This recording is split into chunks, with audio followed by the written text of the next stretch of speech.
From the highest highs crashing down to the lowest of lows. Yeah, now that we've gotten through the best season of Dexter, now we have to talk about its downfall. And it was a much harder downfall than I first thought when I rewatched it. Now, it doesn't start outright bad. I'll say that right now. This season's not bad. It's not.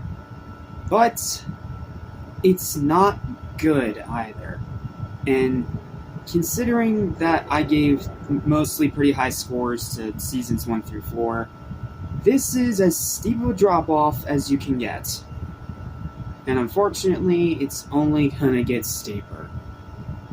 So, these reviews from here on out are gonna be a lot more straight to the point and far less, methodical and far less drawn out. So, yeah, these seasons, I'm gonna just give my basic thoughts and leave it at that because, oh boy, does the second half of this show nosedive so hard off a fucking cliff.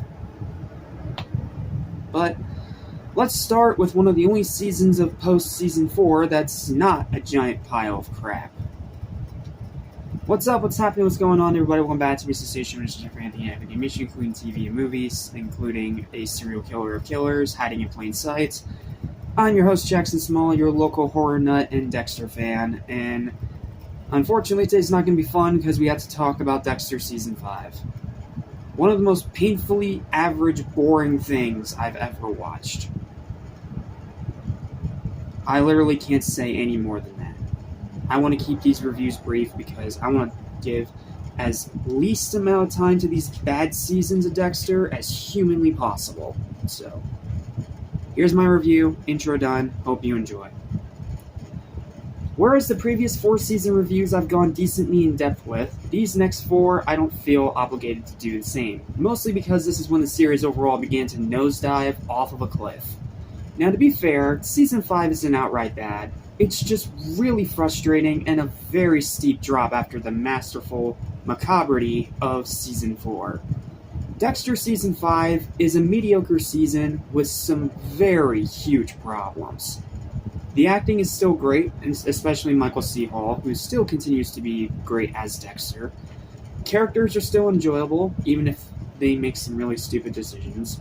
There's some good gore as the deaths become more and more on screen each season going forward. One of the only positives I would give to the second half of Dexter, that it gets more on-screen kills and gore than the previous seasons due to a bigger budget and being able to push the boundaries of the censorship a lot more.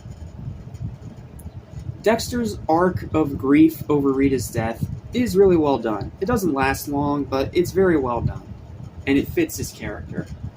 And the finale is solid. It's not great, but it's fine. It's solid. It's satisfactory enough. But the writing is a huge step backwards as it becomes outright bad on multiple occasions. The precinct characters are getting phased out of the show for absolutely no reason. Slowly but surely, and it's only become a bigger problem in seasons 6 and 7. Deborah's arc is terrible and borderline pointless. She barely does a damn thing in this season.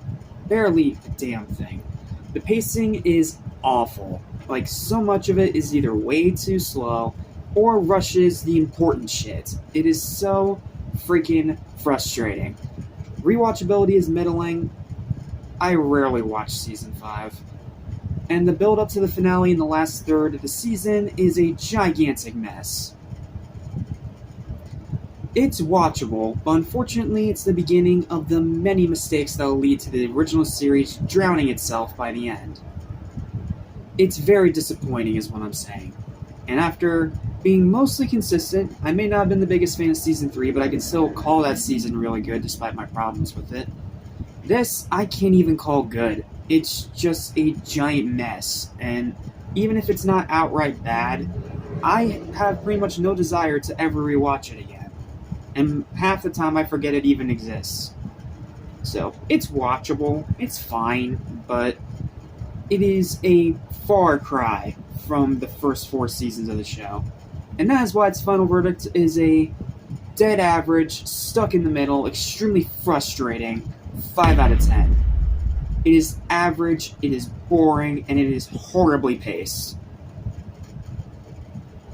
And it's only the beginning of the end for Dexter. Well, at least the original Dexter, because we still have New Blood and Original Sin to talk about. But for the original Dexter series, this is when it started to very steeply dive off a cliff. And even though this season may not be outright bad, it is unfortunately an indicator of what's to come. Now, granted, I will say that Season 7 is a little better than these other seasons, but oh lord, but Seasons 6 and 8 are fucking terrible. I'll tell you all about it next time when we talk about the fucking disaster that is Season 6. Later.